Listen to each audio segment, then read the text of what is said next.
Hey YouTube. Well, here's this 1994 Honda Accord Wagon. This is the EX trim with 141,000 miles. These are actually quite rare. You really don't see many of them at all. Even back in its day. There were never that many of them, so. This one seems to be in pretty good shape. I haven't even looked inside yet.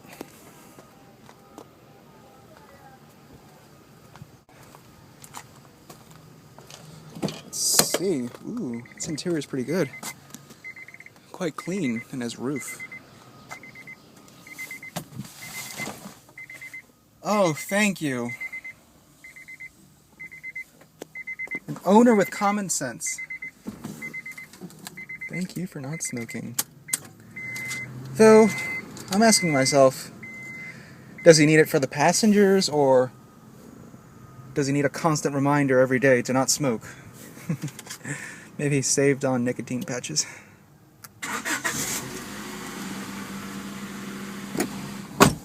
I've done tours of this generation Accord, so everything pretty much follows through. First, let's talk about comfort.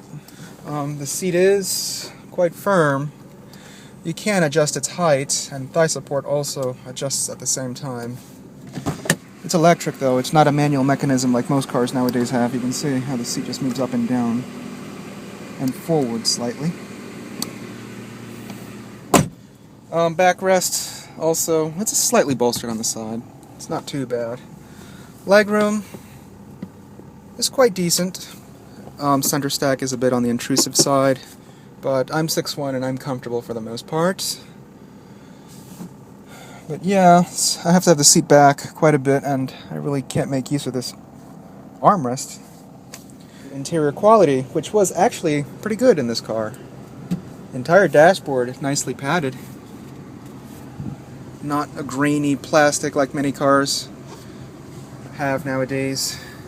Even the lid to this glove box, it's padded. It's cushiony. But it gets down to the grainy plastic here in the center stack. Glove box is quite small, actually. There's no sharp edge, again, because it's padded. You can see proof of it right there. Climate control, simple, old school. You can't confuse anything here. Hazards, clock, which doesn't seem to be working right now. Radio, fogs, cassette. Who uses that anymore? But it's useful to use a cassette adapter for the iPod, so I guess I'd prefer the cassette. Lighter or power outlet in today's terms.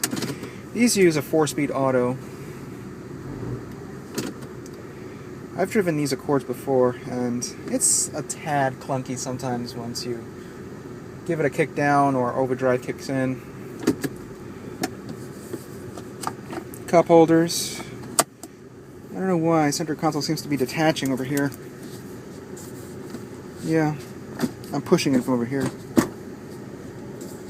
I don't know, something, e-brake. Cover down there is missing. They must have fiddled with this center console, because it shouldn't move out like that. You can see the mechanism for the e-brake down there, pulling each tire. It is a bit jiggly. The lid is padded somewhat, but it's a rather rough cloth. Steering wheel, I really cannot say if it's thick. It looks average sized from here, but it's bare. Cruise control, tilts, does not telescope.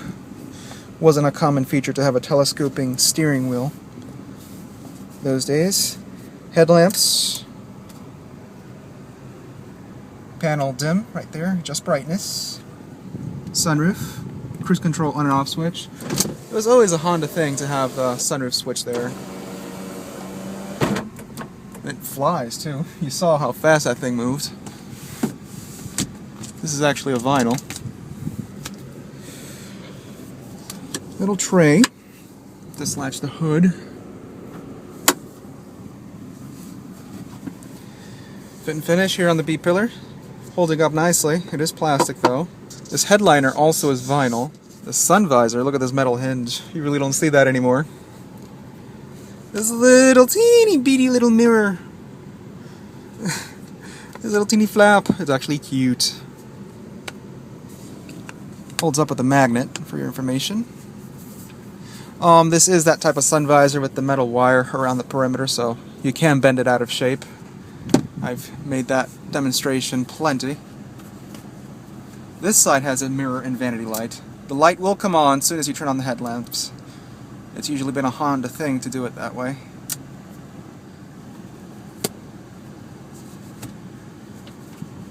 It is padded, but again, has that metal wire around the perimeter. O-shade handles. You can see it's that type of O-shade handle that retracts once you pull it. It's missing the cap, the end cap right there. And again, fit and finish, pretty good.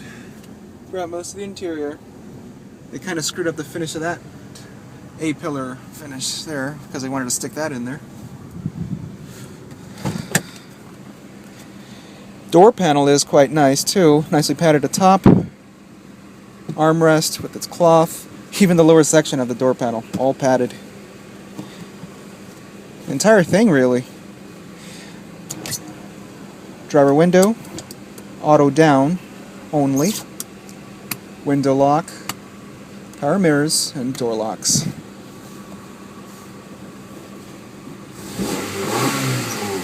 Engine sounds great so far. So let's take a look at the back seat.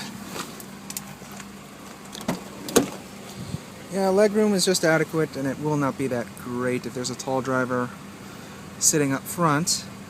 But materials do carry over into the back seat. On the door panel, nothing changes. And thigh support isn't going to be that great either. It's a rather loose seat. You do have an armrest.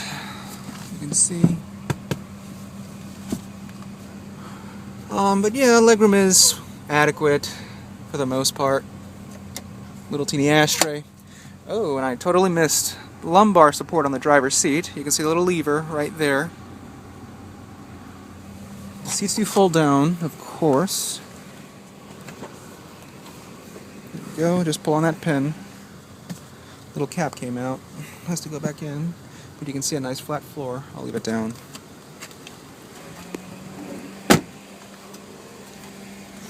There's a wiper.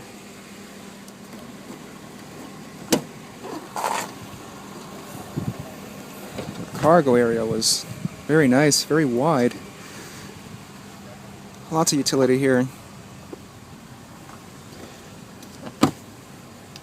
Jack storage, well, that's the wrench. Spare tire, and the jack is right there. Looks like it was never used.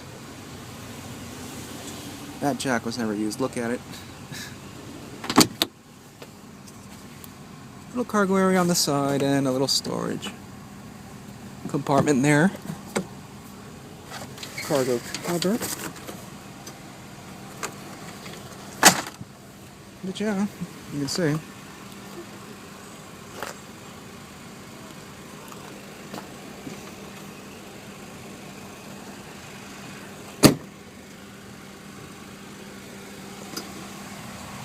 Rear disc brakes, and this car does ride on 15s. You can see the size.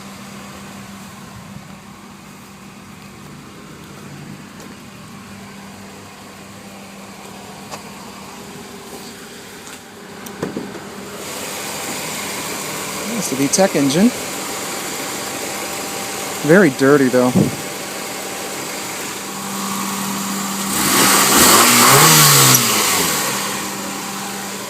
This is a 2.2 liter.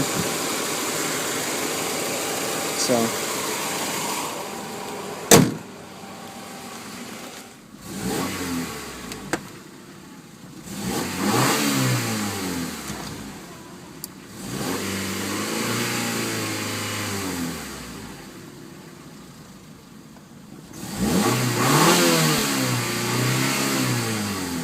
Sounds really good.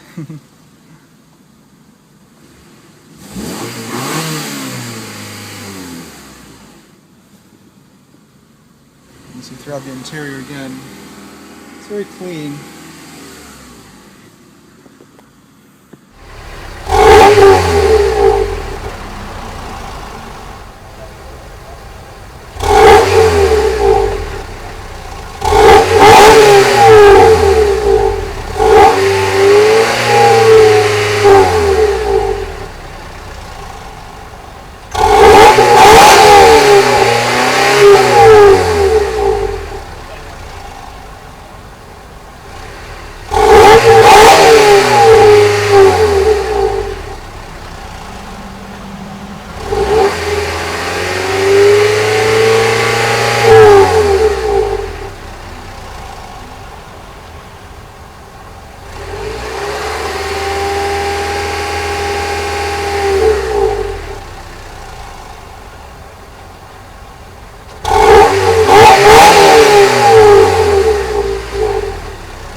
So YouTube, that's enough for this 1994 Honda Accord wagon.